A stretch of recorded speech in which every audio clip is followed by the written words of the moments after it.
ভাইয়ার আমার, বন্ধুরা আমার, বুখারী শরীফের 2441 নম্বর হাদিস, আল্লাহ রসুলের সাহাবী হযরত আব্দুল্লাহ ইবনে ওমর রাদিয়াল্লাহু তাআলা আনহু হাদিস বর্ণনা করেছেন। নবী করিম সাল্লাল্লাহু আলাইহি ওয়াসাল্লাম বলেছেন, ও আমার উম্মতের দল, তোমরা শুনো, কিয়ামতের দিন আল্লাহ রাব্বুল আলামিন সকল মুমিন বান্দাদেরকে আল্লাহ পাকের খুব নিকটবর্তী, খুব কাছাকাছি নিয়ে যাইবেন। চিল্লায় বলুন সুবহানাল্লাহ। কোথায় নিবেন? একদম খুব কাছাকাছি নিয়ে যাবেন। কাদেরকে? যারা মুমিন বান্দা বান্দি। সুবহানাল্লাহ বলেন। ভাইরা আমার, বন্ধুরা আমার, আল্লাহ রাব্বুল আলামিন তার প্রিয় বান্দা বান্দিদেরকে আল্লাহ পাকের খুব নিকটে নিয়ে যাবেন এবং আল্লাহ পাক রব্বুল আলামিন তার রহমতের চাদর দিয়ে বান্দাদেরকে ঢেকে রাখবেন, যাতে করে কেউ না দেখে। সুবহানাল্লাহ বলেন। বুঝছেন বিষয়টা? সুবহানাল্লাহ। প্রিয় বান্দা বান্দিদেরকে আল্লাহ তাআলা তার সন্নিকটে নিয়ে যাবেন এবং আল্লাহ পাকের রহমতের চাদর দিয়ে তাদেরকে আবৃত করে রাখবেন, যাতে করে কেউ না দেখে সামনে কি আসছে।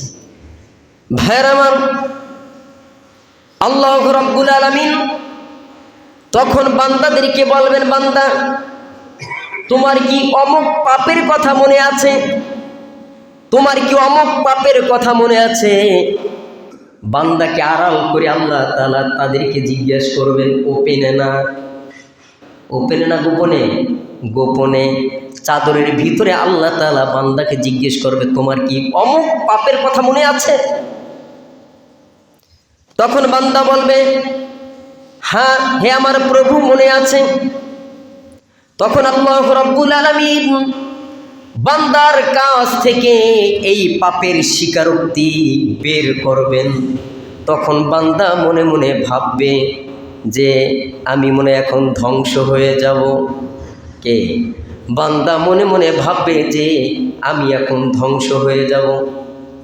ভাইরা আমার, অন্তরের খবর আল্লাহ পাক রব্বুল আলামিন জানেন।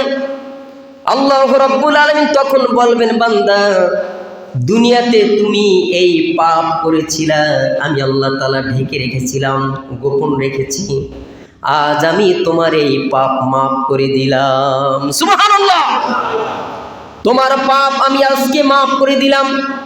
তারপরে আল্লাহ রাব্বুল আলামিন তার আমলনামা ডান হাতে দান করবেন।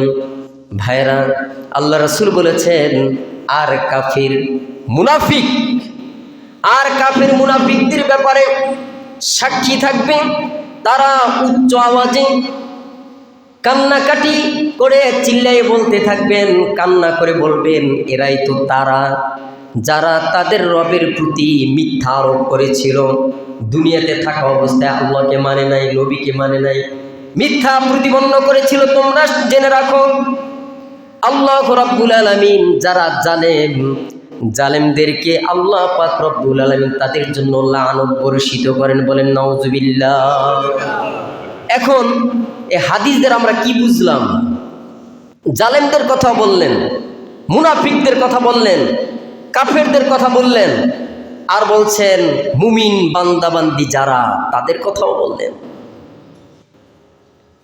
যদি আমরা মানি, একটি হাদিসে আপনার জন্য আমার জন্য যথেষ্ট হয়ে যায়।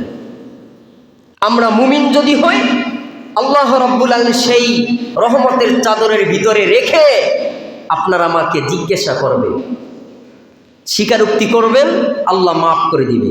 দুনিয়াতে এমনও আল্লাহ পাকের প্রিয় বান্দারা আছে, তারা অপরাধ করেছে, সেটা আল্লাহ তাআলা সাইলেন্ট রেখেছে, গোপন রেখেছে, ওপেন করে নাই।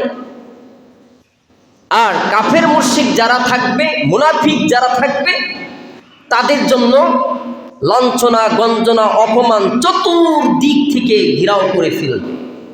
ভাইয়ের আমার, বন্ধুরা আমার, এজন্য আমরা সকলে যে হাদিসটি শুনলাম, এই হাদিসের উপরে যেন আমল করতে পারি, আমরা সকলের জন্য প্রিয় আল্লাহ পাকের প্রিয় বান্দা বান্দি হতে পারি। আমিন বলেন। আল্লাহ তুমি কবুল করো।